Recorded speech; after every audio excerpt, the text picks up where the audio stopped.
दर से तेरे हरगिज़ को खाली नहीं जाना है। अब दर से तेरे हरगिज़ खाली नहीं जाना है। जब दर पे तुम्हारे ही अधमों का ठिकाना है। जब दर पे तुम्हारे ही अधमों का ठिकाना है।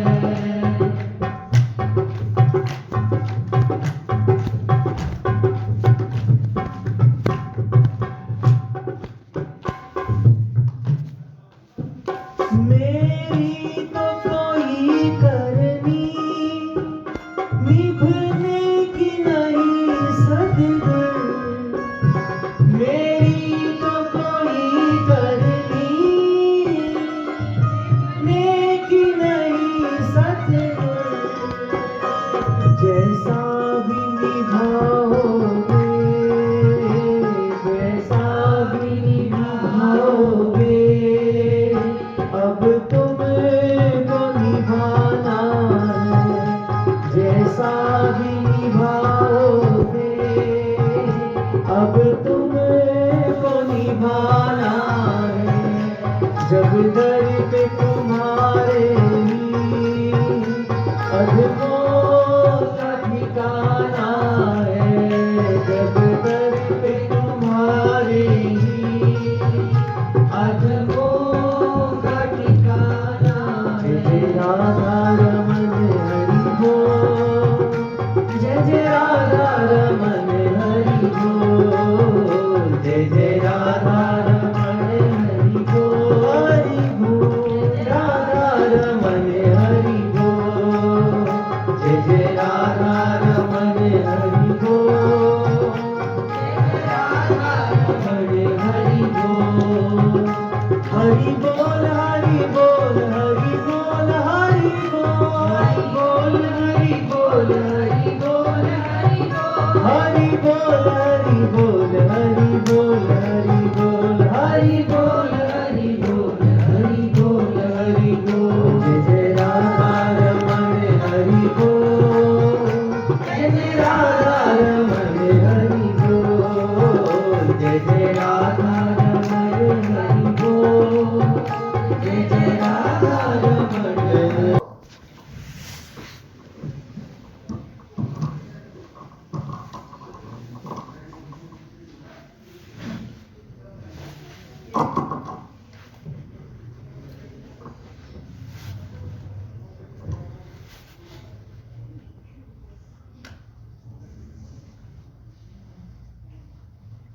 एकं शास्त्रं देवकी पुत्रगीत, मेको देवो देवकी पुत्र एव, एको मन्त्रस्तस्य नामानि यानि, कर्माप्येकं तस्य देवस्य सेवा। हे कृष्ण करुणा सिंधो दीनबंधो जगत्पते, गोपेशं गोपिका कांतं राधा कांतं नमोस्तुते। श्री वृंदावन बिहारी लाल की, श्री राधा रानी की, श्री सद्गुरुदेव भगवान की जय। जय श्री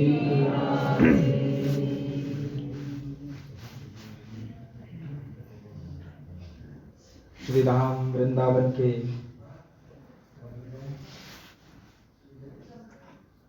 श्री धाम वृंदावन में पूज्य गुरुदेव भगवान की पावन सन्निधि में श्री श्यामा श्याम की नित्य उपस्थिति में हम सभी को यहाँ वास करने का, बैठने का और संवाद करने का, ये कोई प्रवचन नहीं है, क्योंकि उपनिषद पहले ही कह रही है कि नायम आत्मा न प्रवचने न लभ्य। यह आत्म तत्व प्रवचन से प्राप्त नहीं हो सकता। और गीता सच में संवाद है, ये मैं नहीं कह रहा हूं, ये गीता खुद कह रही है। 18वें अध्याय में भगवान कह रहे हैं संवाद मिमश्रौसा मद्भुतम रोम हर्षणम। संजय कहता है संजय धृतराष्ट्र को कह रहे हैं कि संवाद मिमश्रौसा मद्भुतम रोम हर्षणम। यह जो अद्भुत संवाद शिष्य और गुरु के बीच में हुआ है वो रोम हर्षित कर रहा है हमारा। अगर प्रवचन होता तो वहां प्रवचन कहा जाता। तो यह अद्भुत संवाद, और सच बोले तो जहां प्रेम होता है वहां संवाद ही होता है। प्रेम का विषय है संवाद, विवाद नहीं है। प्रेम में विवाद नहीं होता, प्रेम में संवाद होता है। प्रवचन विवादास्पद हो सकता है, प्रवचन में विवाद हो भी सकता। आप लोग देखते भी होंगे कभी कभी कोई कुछ ऐसा बोल जाता है, आजकल सोशल मीडिया पे भी, तो विवाद हो जाता है। तो प्रवचन में विवाद हो सकते हैं, अन्य कहीं भी विवाद हो सकता है, लेकिन संवाद में केवल प्रेम है और दिव्य प्रेम है।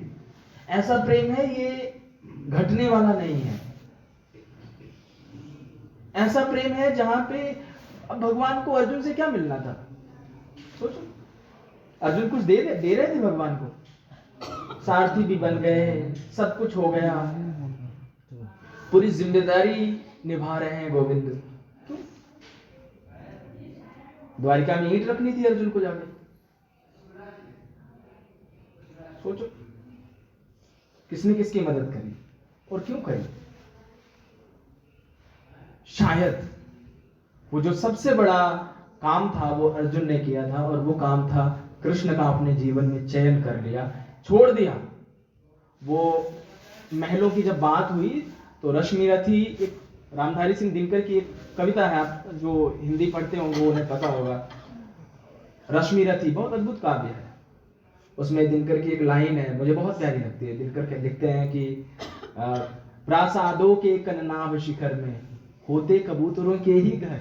अर्जुन कह रहा है गोविंद से, प्रासादों के कननाभ शिखर में होते कबूतरों के ही घर, महलों में गरुड़ न होता है, कंचन पर कभी न सोता है, रहता कहीं चट्टानों में, जंगल और पहाड़ों में। मैं युद्ध नहीं कर सकता।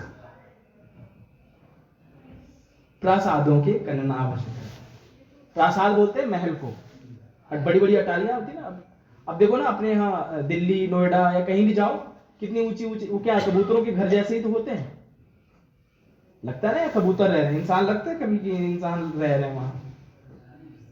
बड़ी बड़ी जो महल हैं, पुराने पुराने आप किले घूमने जाओ तो वहां ज्यादातर उनके खिड़कियों में और उन स्थानों पे कबूतर ही रहते हैं।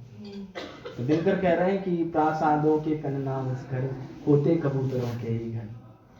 अर्जुन कह रहा है महलों में गरुड़ न होता है, कंचन पर कभी न सोता है। कभी गरुड़ को, कभी बाज को महलों में रहते हुए देखा है क्या? मैं वन में, और देखो स्थिति भी वही बनी, वर्षों तक वन में घूम घूम अब पक चुके हैं अर्जुन। छोड़ दिया कि यार कुछ भी हो कोई चिंता नहीं है, वन भी स्वीकार है, हम गलत नहीं करेंगे, ये अस्वीकार है। पार्थ कह रहे हैं गोविंद बस जिम्मेदारी आपकी है, हमसे कुछ गलत ना हो जाए, सब छूट जाए, और छोड़ने को तैयार बैठा है। ऐसा भी नहीं है कि कुछ कहना है वहां, बस एक इशारा चाहिए था। भगवान सिर्फ इतना कह देते कि अर्जुन पार्थ पीछे हो जा, फिर पार्थ कभी मुड़ के नहीं देखते उधर। इतना सा कहना था केवल कि पीछे हो जा। बात ये इतनी बड़ी चर्चा ही नहीं हो सकती। तो अर्जुन ने जो सबसे बड़ा काम किया है अपने जीवन में वो है कृष्ण को धारण करना। ऐसा भगवत गीता का जो सूत्र है या भगवत गीता की जो चर्चा है वो कहती है। जितना पी सकता था पार्थ उतना उसने कृष्ण को पिया है, जितना पी सकता था। बहुत बड़ा पीक करता, एक एक चीज खोद के। और आज देखिए विश्वरूप दर्शन की चर्चा। ये विश्वरूप दर्शन है क्या? जब आप सुनोगे ना तो चमत्कारिक लग रहा होगा। सुनने में क्या लगेगा? चमत्कारिक, कि भगवान कुछ चमत्कार दिखा रहे हैं। लेकिन सच बोलूं तो गीता चमत्कार का विषय नहीं है। गीता में चमत्कार है भी नहीं। भगवत गीता में केवल और केवल साक्षात्कार है। और यहां जो विश्वरूप दर्शन है, एक ही स्थान पर एक ही अध्याय को दर्शन के नाम से जानते हैं, विश्वरूप दर्शन योग। जहां दर्शन शब्द का प्रयोग है, यह दर्शन साक्षात्कार की बात है। साक्षात्कार, सुनी बातें। अपार्थ क्या कह रहा है? मद अनुग्रहाय परमम। ठाकुर जी, आपने अनुग्रह करके हमें बहुत सुनाया, बहुत बता दिया, मैं जान गया। यत्त्वयोक्तम वचस्तेन मोहोऽयं विगतो मम। मेरा मोह खत्म हो गया, समाप्त हो गया। अब आपने कृपा करके मुझे सुनाया, मैंने सुना। अब हम कुछ भी सुनाए, सुनी हुई बात और है और देखी हुई बात, जमीन आसमान का फर्क होता है। पार्थ कहने लगा, गोविंद गुरुदेव, आपने सुनाया बहुत और हमने सुना बहुत। आपने जो जो कहा वो मैंने किया, और उसकी वजह से जो भूमि थी वो तैयार हो गई। सुनने से हुआ क्या? घटना क्या घटी? लालसा जागृत हो गई, मोह खत्म हो गया, आसक्ति खत्म हो गई, संसार को पकड़ने की जो भावना थी वो खत्म हो गई। तो बचा क्या? सत्य। सत्य ही तो बचा। तो अब अर्जुन सत्य के साक्षात्कार की बात कर रहा है। विराट स्वरूप का जो दर्शन है वो वास्तविकता में कोई बाहरी दर्शन नहीं है कि कोई भगवान ने कोई जादूगरी दिखाई हो, कि अपने बहुत सारे सिर बना लिए हों, बहुत सारे हाथ बनाए हों। अभी आप सुनोगे उसमें ऐसा वर्णन है, अद्भुत वर्णन है। तो ये चमत्कार नहीं है, ये साक्षात्कार है। याद रखना, चमत्कार से कभी सत्य नहीं मिलेगा। और भगवत गीता तो केवल सत्य की बात कर रही है। भगवत गीता में केवल सत्य की चर्चा है और सत्य का केवल साक्षात्कार होता है। तो साक्षात्कार का विषय है आज जो चर्चा जिस अध्याय की हमने करी है, वो साक्षात्कार का विषय है। और बहुत ऊपर की बात है, अगर आपको पकड़ में आए तो पकड़ना, बिना साक्षात्कार के भक्ति हो ही नहीं सकती। और ये मैं लिखित बात लिख के रख लो आप, बिना साक्षात्कार के भक्ति संभव ही नहीं है। साक्षात्कार मतलब ये नहीं कि हम गए, अब वहां देखो ना, महाभारत के युद्ध में तो सभी एक दूसरे का साक्षात्कार कर रहे हैं। साक्षात्कार मतलब रियलिटी को आंकना, सत्य को जानना। सत्य को जानना ही साक्षात्कार है। कि उसके विषय में, किसी के भी विषय में भली भांति परिचित होना साक्षात्कार है। और बिना साक्षात्कार की भक्ति नहीं है। वो इसलिए क्योंकि गीता का प्रमाण दे रहा है। पहले साक्षात्कार की बात की और 12वां अध्याय भक्ति योग के नाम से। आप 11वां अध्याय देखो तो विश्वरूप दर्शन है, और उसके बाद 12वां अध्याय, द्वादश अध्याय भक्ति योग के नाम से। बिना साक्षात्कार के भक्ति संभव नहीं। जानोगे ही नहीं जिसे, उसकी भक्ति कैसे कर लोगे? सीधी बात है, प्रैक्टिकल बात है। बिना जाने किसी से कैसे प्रेम हो सकता है? बताओ, बिना जाने, बिना समझे, बिना सुने कुछ नहीं हो सकता। तो साक्षात्कार अगर होगी, और चलो हो भी गया प्रेम, तो जरूरी नहीं कि वो निभा पाओ, ये भी जरूरी नहीं। लेकिन अगर साक्षात्कार होकर के प्रेम हुआ किसी से, ईश्वर से, वो दृढ़ प्रेम होगा, वो अटल प्रेम होगा, वो दृढ़ विश्वास वाला प्रेम होगा। ऐसा विश्वास कि स्थिति जीवन में कुछ भी बनेगी, विश्वास नहीं हटेगा, सिर नहीं उठेगा आपका वहां से। अगर ठाकुर की चरणों में सिर झुका दिया तो फिर उठाएंगे नहीं आप, साक्षात्कार होने में। इसलिए अब पार्थ सुन बहुत चुका है, कह रहा मैंने बहुत सुना है गोविंद, अब हमें साक्षात्कार करना है। और वो मैंने आपसे सुना, मैं आपको जानता हूं, इतना समझ गया कि अब आप ही ईश्वर हैं, आप ही गुरु हैं। तो हे हरि, हे प्रभु, हम पे कृपा करो और हमें साक्षात्कार करो।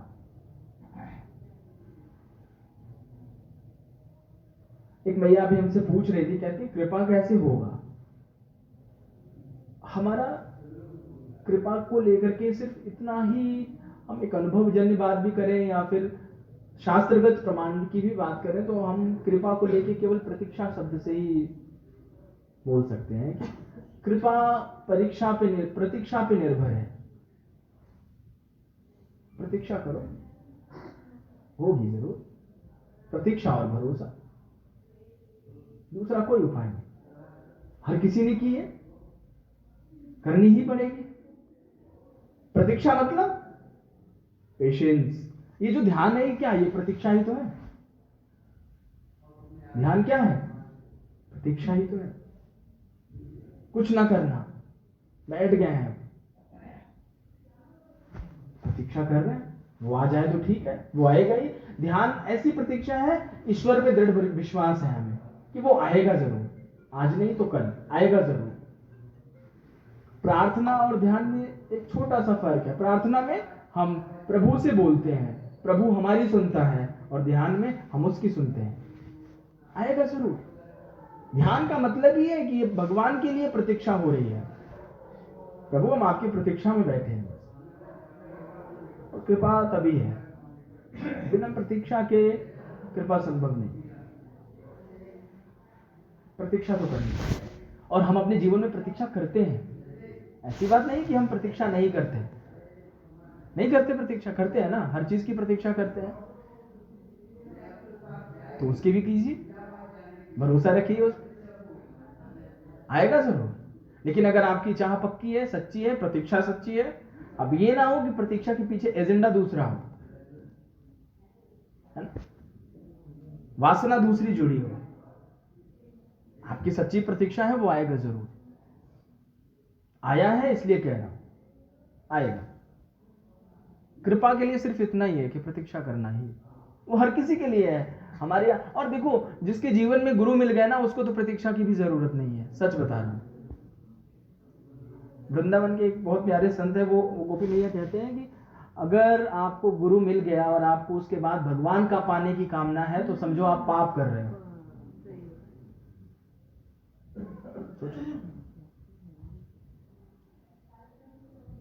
हमारी सोच है, हम गुरु में क्या देखते हैं। यहां जो भगवत गीता में कृष्ण है, वो गुरु है, ध्यान रखिएगा। यहां कोई वृंदावन का चोर नहीं है, द्वारिकाधीश नहीं है, या कुंती का भांजा नहीं है, भतीजा नहीं है, अर्जुन का भाई नहीं है। वहां गुरु है, क्योंकि पहली चर्चा ही गुरु से शुरुआत हो चुकी है। अर्जुन कह रहे हैं कि मैं आपका गुरु, मैं आपका शिष्य हूं, आप हमारे गुरु हो। उपदेश कौन करता है? सिखाता कौन है? गुरु ही सिखाता है ना। समझाता कौन है? अर्जुन के पास सिखाने वालों की कमी थी क्या? कितने लोग खड़े थे वहां, लेकिन सीख किससे रहा? अपने गुरु से। तो कृष्ण यहां गुरु है। कृष्णम वंदे जगत गुरुम। कृष्ण के लिए तो साफ प्रयोग, शब्द प्रयोग है ना, कृष्णम वंदे जगत गुरुम। वो जगत गुरु है। इतना प्रैक्टिकल आदमी, इतना टेक्निकल आदमी, इतना वैज्ञानिक पुरुष है ही नहीं जिसने सब स्वीकार कर लिया हो। धर्मानंद जी अपने जीवन में सब, कुछ भी ऐसा नहीं था जो अस्वीकार किया हो गोविंद ने। कुछ भी ऐसा नहीं था जो अस्वीकार किया हो, सब स्वीकार किया। गांधारी ने श्राप दिया, उसे भी स्वीकार कर लिया। शिशुपाल ने गालियां दी, उसे भी स्वीकार कर लिया। वहां लड़कियां खड़ी थी भस्मासुर के घर में, सभी लड़कियों ने कहा अब तो तुम ही हमारे पति हो, उन्हें भी स्वीकार कर लिया। कुछ भी, रुक्मिणी ने पत्र भेजा, उसे भी स्वीकार कर लिया। गजब की स्वीकृति है साहब, अद्भुत। जरासंध युद्ध करने लगा, मथुरा छोड़नी पड़ी, छोड़ना भी स्वीकार कर लिया। कालनेमी आया, भागना भी स्वीकार कर लिया। कमाल है, सोचो जरा। इतनी जीवन में तकलीफें, सब स्वीकार है गोविंद को। आपको लग रहा होगा कि बड़ा मस्ती में जीवन गुजर रहा था, कुछ नहीं था ऐसा।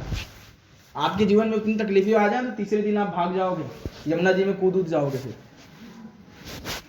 सच कह रहा हूं आपसे, जीवन भर भागते रहे गोविंद जी। भागना मत, यात्रा में जीवन भर करते रहे।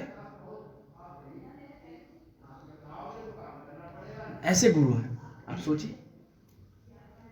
तो उस स्थिति पे जाकर के जब इस चर्चा को हम कर रहे हैं तो उसको समझने का प्रयास कीजिए कि ये गुरु बहुत विलक्षण है।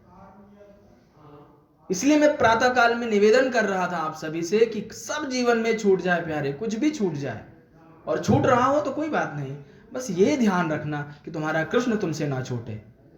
इससे बड़ा उपहार कुछ है नहीं जीवन में। अगर कृष्ण छूट गया तो आपका ज्ञान बेकार है, आपका ध्यान बेकार है, आपका बोध बेकार है, आपकी तपश्चर्या बेकार है, आपका दान बेकार है, आपका धर्म बेकार है। और कृष्ण है और सब छूट रहा है तो छोड़ दो। कृष्ण से बड़ा धर्म क्या है? कृष्ण से बड़ा व्रत क्या है? कृष्ण से बड़ा उपवास क्या है? तपस्या क्या है? कुछ नहीं। अर्जुन ने किया है, इसलिए आज अर्जुन पा रहा है। हम सब क्या है, कुछ हमें चाहिए ही नहीं। मैं हमेशा से 2-3 सत्र से इस बात को कह रहा हूं कि हमें अपने ऊपर काम करना होगा, तभी जागृति आएगी, अवेयरनेस। हमें पता ही नहीं, हमारे जीवन की कोई दिशा ही नहीं है। आश्रम में आए, गुरुजी के पास आए, फिर यहां से गए, यहां पर भी वही प्रपंच है, और बाहर भी गए तो वही इसी प्रपंच के साथ रहते हैं। कोई होश नहीं है जीवन में, कब छूट जा रहा है। देखो कितने अचानक तरीके से लोगों के शरीर छूट रहे हैं, फिर भी होश नहीं आदमी, कुछ भी होश नहीं कि हमें जगना है। बाबा हमेशा कहते हैं, और वो अगर ये बात हो जाए तो फिर समझो कि जीवन सार्थक है। बिना जगे मरना नहीं है। शरीर छूटे उससे पहले हम जग जाएं, और ये गीता का उद्घोष है कि तुम जगो। साक्षात्कार का मतलब क्या है? साक्षात्कार कौन कर सकता है? जगा हुआ आदमी ही कर सकता है। कभी सोया हुआ आदमी साक्षात्कार कर सकता है क्या? बताइए आप लोग। सोता हुआ आदमी कैसे साक्षात्कार करेगा? जगा हुआ व्यक्ति ही साक्षात्कार कर सकता है। जगना जरूरी है, जगेंगे नहीं तो देख नहीं पाएंगे। सुन के जैसे होता है ना, हम किसी की बात सुन रहे हैं और हम सो जाते हैं। कुछ भी सुनो, आप सो सकते हो, लेकिन जब आपने कुछ देख लिया हो तो सो नहीं सकते आप। तो देखने के लिए तो जगना पड़ेगा, जागरण जरूरी है। तब भगवान ने दिव्य नेत्र प्रदान किए पार्थ को। मैं तुम्हें दिव्यम ददामि ते चक्षुः पश्य मे योगमैश्वरम। पार्थ, मैं तुझे दिव्य नेत्र देता हूं, और जिसके माध्यम से तुम हमारे परम ऐश्वर्य, योग ऐश्वर्य स्वरूप को देखो। गोविंद योगेश्वर है, योग योगेश्वर है, वो योग के स्वामी है। और ऐसे परम ऐश्वर्य योग को देखो। ऐश्वर्य योग क्या है? यही ऐश्वर्य योग है कि आपकी चेतना से बड़ा कुछ ऐश्वर्य है क्या? आप बताओ। ऐश्वर्य संपन्न, विराट संपन्न, चेतना से ज्यादा विराट क्या हो सकता है? आत्मा से ज्यादा ऐश्वर्य संपन्न क्या चीज हो सकती है? उससे बड़ा कुछ खजाना है। आपके जीवन से बड़ा क्या खजाना हो सकता है? कोई दुनिया का बड़ा से बड़ा ऐश्वर्य रखा हो सामने, और आपके शरीर में एक भी श्वास ना हो, किस काम का है वो बताइए? तो आपके जीवन से बड़ा क्या ऐश्वर्य हो सकता है? कुछ भी नहीं। तो ऐसे दिव्य ऐश्वर्य को भगवान ने पार्थ को दिखाया, और उसी घटना को संजय धृतराष्ट्र को सुना रहे। कहते हैं, ये व मुक्त्वा ततो राजन महायोगेश्वरो हरि दर्शयामास पार्थाय परमं रूपमैश्वरम् अनेक वक्त्र नयनम अनेकाद्भुत दर्शनम अनेक दिव्याभरणम दिव्यानेकोद्यतायुधम दिव्य माल्याम्बरधरम दिव्य गंधानुलेपनम सर्वाश्चर्यमयं देवम अनंतम विश्वतो मुखम दिवि सूर्य सहस्रस्य भवेद्युगपदुत्थिता यदि भाः सदृशी शास्या भासस्तस्य महात्मनः। मजे की बात यह है कि इस अध्याय में भगवान को बार बार महात्मा कह के बुलाया जा रहा है। आनंद की बात यह है। तो गुरु महात्मा ही होता है। इस अध्याय में, विशेषकर इस अध्याय में भगवान को कई जगहों पे महात्मा कह के बुलाया। महात्मा मतलब बाद में बताएंगे। तो भगवान दिव्य नेत्र देने के बाद पार्थ से संजय सुना रहे हैं कुरुक्षेत्र की घटना। कहते हैं एव मुक्त्वा ततो राजन महायोगेश्वरो हरि। योग योगेश्वर, योगों के स्वामी हैं और वो हरि हैं। जो हरि किसे कहते हैं? जो आपका सर्वस्व हरण कर ले। ऐसा नहीं कि कुछ एक चीज छोड़ के सब हरण कर ले। आपका चित्त, आपकी प्रवृत्ति, आपकी वृत्ति, आपके विचार, हर चीज का वो हरण कर ले, कुछ भी ना छोड़े। आपकी हर स्थिति का हम इसीलिए आज प्रातः काल में कह भी रहे थे आप सभी से कि किसी भी भावना से उससे जुड़ जाओ, वो हरि है, सब हरण कर लेगा। पाप, पुण्य, रोग, ईर्ष्या, द्वेष, सुख, दुख, सबका हरण करेगा। तो योगेश्वरो हरि दर्शयामास पार्थाय परमम रूपम ऐश्वर्यम। पार्थ को अपने ऐश्वर्य, परम ऐश्वर्य स्वरूप को दिखाया। कैसा है? तो संजय कह रहे हैं, अब संजय की भाषा में भी सुनिए। यही फर्क है संजय की आंख में और अर्जुन की आंख में। सुबह कह रहा था मैं, जो संजय की आंख से सुनिए पहले क्या कहना है संजय। अनेक वक्त्रानयनम अनेकाद्भुत दर्शनम अनेक दिव्याभरणम दिव्यानेकोद्यतायुधम। और संजय क्या देख रहे हैं गोविंद भैया? कैसे हैं गोविंद? वही चमत्कार। कभी कभी लोग साक्षात्कार में चमत्कार देखते हैं, संजय चमत्कार देख रहा है। क्या चमत्कार है? कहता है अनेक वक्त्रानयनम, बहुत सारे सिर हो गए हैं गोविंद के, हजारों सिर हैं और कई आंखें हैं, सहस्राक्ष, हजारों करोड़ों आंखें हैं उनके शरीर में। फिर दिव्यानेकोद्यतायुधम, एक से एक आयुध लिए हुए हैं, अनेकों हाथ हैं। दिव्य माल्याम्बरधरम, दिव्य शरीर है, दिव्य माला धारण कर रखी है, पूरे अंग में चंदन का लेप लगाया हुआ है। दिव्य गंधानुलेपनम सर्वाश्चर्यमयम देवम अनंतम विश्वतोमुखम। उसकी कोई सीमा नहीं, अनंत है वो, कहीं अंत नहीं है उसकी विराटता का। सर्वाश्चर्यमयम देवम, जितने देवता हैं सब आश्चर्यचकित हैं। ये क्या हो रहा है? देवता भी चमत्कार देख रहे हैं, देवता भी। दिव्य सूर्य सहस्रस्य भवेद् युगपदुत्थिता यदि भासदृशी सास्या भासस्तस्य महात्मनः। ऐसा लग रहा था जैसे आकाश में करोड़ों करोड़ों सूर्य प्रकट हो गए हों अचानक से। कौन कह रहा है? संजय। तत्रैकस्थं जगत्कृष्णं प्रविभक्तमनेकधा अपश्यद् देवदेवस्य शरीरे पांडवस्तथा। पांडुपुत्र पांडव अर्जुन ने देवदेवस्य, यानी जो देवताओं का भी देवता है, उसके शरीर में उसकी विराटता को देखा। सिर्फ इतना ही संजय ने बोला, क्योंकि चमत्कार की सीमा होती है, उतना ही देख पाया। जितना देखा, जितना समझा, उतना बोला। ततः स विस्मयाविष्टो हृष्ट रोमा धनंजयः प्रणम्य शिरसा देवं कृतांजलिरभासते।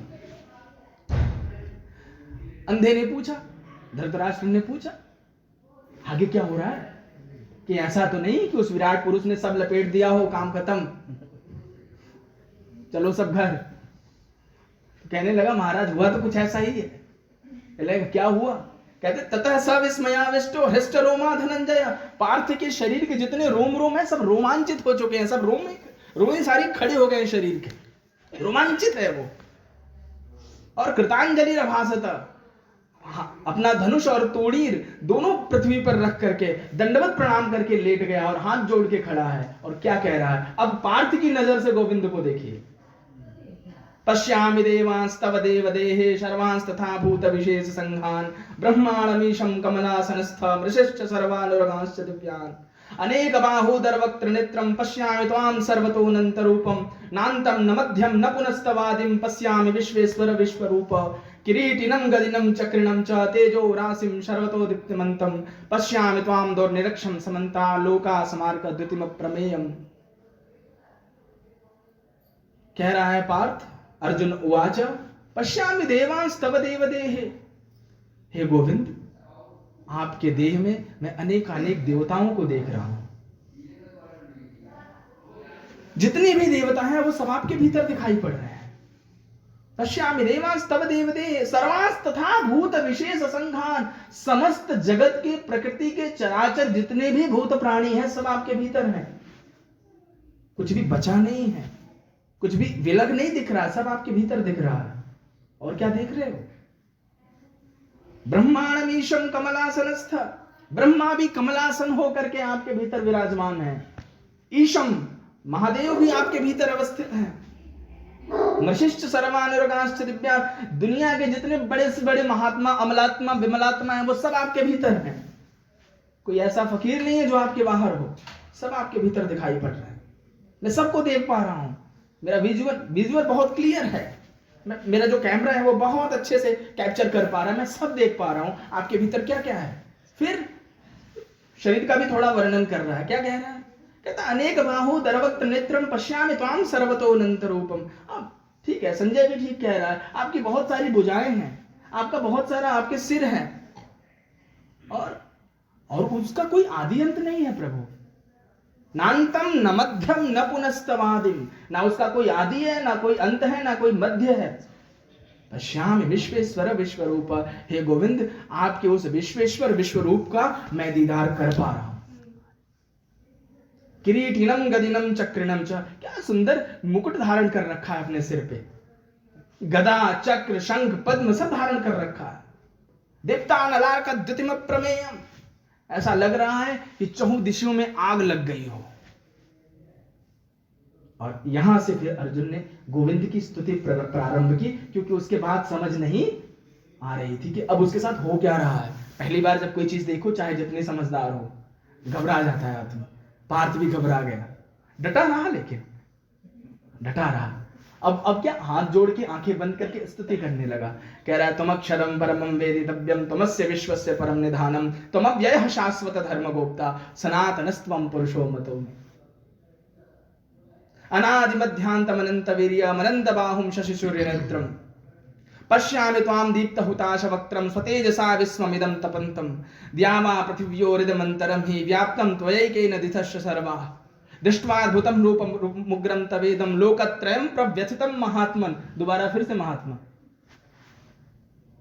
अमीहि त्वां सुरसंघा विशन्ति केचित् भीताः प्राञ्जलयो गृह्णन्ति स्वस्तित्युक्त्वा महर्षि सिद्धसंगाः स्तुत्वन्ति त्वां स्तुतिभिः पुष्कलाभिः।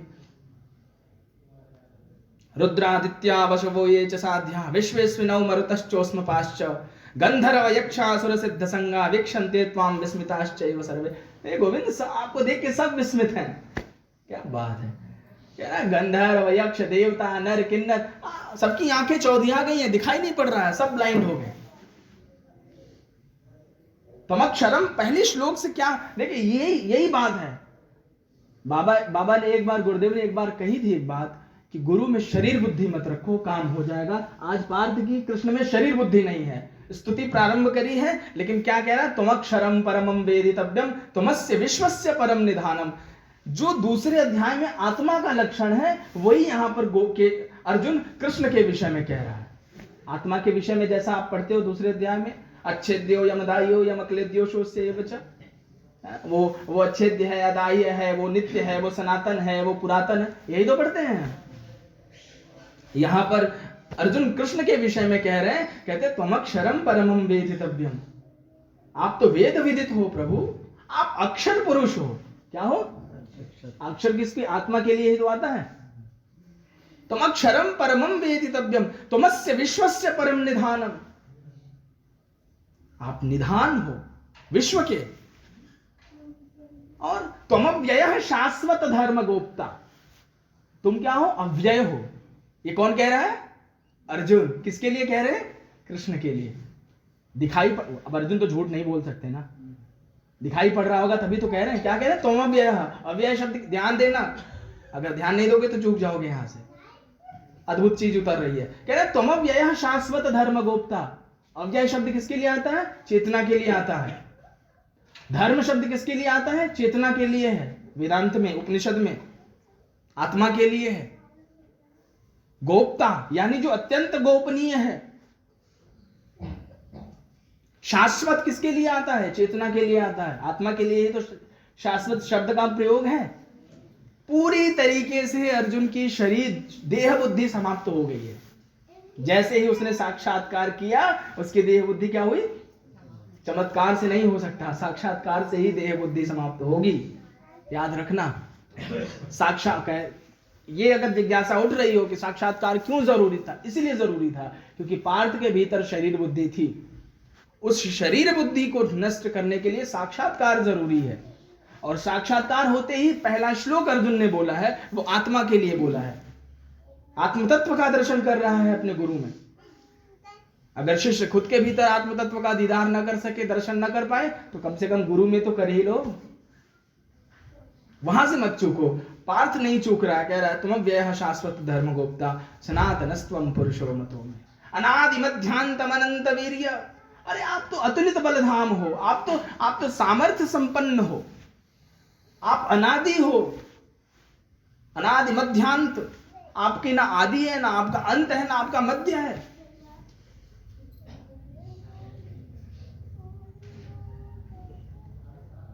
अमी हित्वाम सुर संघा विशंति केचित भीताः प्रांजलयो गृणंति। गोविंद, आपके इस विकट रूप को देख करके मैं भी, ये जो देवतागण खड़े हैं सब हाथ जोड़ के खड़े हैं आपके सामने, और मैं भी खड़ा हूं। सुर संघा विशंति केचित भीताः प्रांजलयो गृणंति। कुछ तो देख, जिनको दीदार हो पा रहा है वो तो अब प्रेम से हाथ जोड़े हैं, और जिन्हें नहीं हो पा रहा है वो भी घबरा के हाथ जोड़ लिया उन्होंने। कुछ लोग होते हैं ना जो मंदिर दो तरह से जाते हैं, एक तो प्रेम से जाते हैं और दूसरे डर के जाते हैं। तो पार्थ कह रहा है प्रभु कुछ तो प्रेम से प्रणाम कर रहे हैं आपको, और कुछ ऐसे विकट मानव हैं जो डर के प्रणाम कर रहे हैं लेकिन घबरा गए सब। हो क्या रहा है यहाँ? केचित भीताः प्रांजलयो गृणन्ति स्वस्ति त्यक्त्वा महर्षि सिद्ध संघा। अरे कुछ विद्वान भी थे, कुछ महर्षि ऋषिगण भी थे, वो स्वस्ति वाचन वेद पाठ इत्यादि के साथ गोविंद को रिझाने लगे। स्तुवन्ति त्वां स्तुतिभिः पुष्कलाभिः। और कौन कौन है? कहते हैं रुद्रादित्या वसवो ये च साध्या विश्वेस्मिनौ मरुतश्चोष्मपाश्च गंधर्व यक्षा सुर सिद्ध संगा वीक्षन्ते त्वां विस्मिताश्चैव सर्वे। अरे ठाकुर जी, मैं ही नहीं विस्मित हूं, रुद्रादित्या, रुद्र भी विस्मित है। आज एकादश रुद्रों की बात कर रहा था ना मैं, आज रुद्र भी विस्मित है, फिर आदित्य भी विस्मित है। सब आश्चर्यचकित है, ये क्या हो गया? आदित्य भी 12 ही होता है, यहां तो करोड़ों करोड़ों सूर्य निकल आया बाहर। रुद्रादित्या वसवो ये च साध्या, जितने बड़े बड़े सिद्ध साध्य पुरुष थे वो भी, वसु भी, विश्वेस्मिनौ मरुतश्चोष्मपाश्च, अश्विनी कुमार मरुदगण इत्यादि जो भी हैं वो सब, गंधर्व यक्षासुर सिद्ध संगा। और तीसरी पंक्ति में कहते हैं गंधर्व यक्ष किन्नर, वो सब, सुर यानी देवता, सिद्ध जिन्हें आप सिद्ध कहते हो वो भी, ये अपने समुदाय के साथ वीक्षन्ते त्वां विस्मिताश्चैव सर्वे, आपको देखने का प्रयास कर रहे हैं लेकिन देख करके बहुत विस्मित हैं गोविंद, बहुत घबरा रहे हैं। रूपम महत्ते, क्यों घबरा रहे हैं? तो अब तक पार्थ क्या कह रहे हैं? कहते हैं रूपम महत्ते बहु, ये स्तुति ही हो रही है अभी। रूपम महत्ते बहुवक्त्र नेत्रम महाबाहो बहुबाहु रूपादम बहुदरम बहुदष्ट्राकरालम दृष्ट्वा लोकाः प्रव्यथितास्तथाहं नभस्पृशं दीप्तमनेक वर्णं व्याप्ताननं दीप्त विशाल नेत्रम दिशो न जाने न लभे च शर्म प्रसीद देवेश जगन्निवास। अमी च त्वां धृतराष्ट्रस्य पुत्राः सर्वे सहैवा वनिपाल संघैः भीष्मो द्रोणः सूतपुत्रस्तथासौ सहास्मदीयैरपि योधमुख्यैः वक्त्राणि ते परमाणा विशन्ति दष्ट्रा करालानि भयानकानि दृष्ट्वैव काला नल सन्निभानि दिशो न जाने न लभे च शर्म। केचिद् विलग्ना दशनान्तरेषु सदृश्यन्ते चूर्णितैरुत्तमाङ्गैः यथा नदीनां बहवोऽम्बुवेकाः समुद्रमेवाभिमुखा द्रवन्ति तथा तवामि नरलोकवीराः विशन्ति वक्त्राण्यभिविज्ज्वलन्ति। भगवान ने पूछा कि डर क्यों रहे हैं सब? ऐसा क्या कर दिया हमने? मेकअप खराब हो गया? मोस्टली लोग तभी डरते हैं। क्यों डर रहे हैं? तो अर्जुन कहने लगे डरेंगे क्यों नहीं? रूपम महत्ते बहुवक्त्र नेत्रम, ऐसा रूप जब आपका कोई भी देखेगा तो डर जाएगा।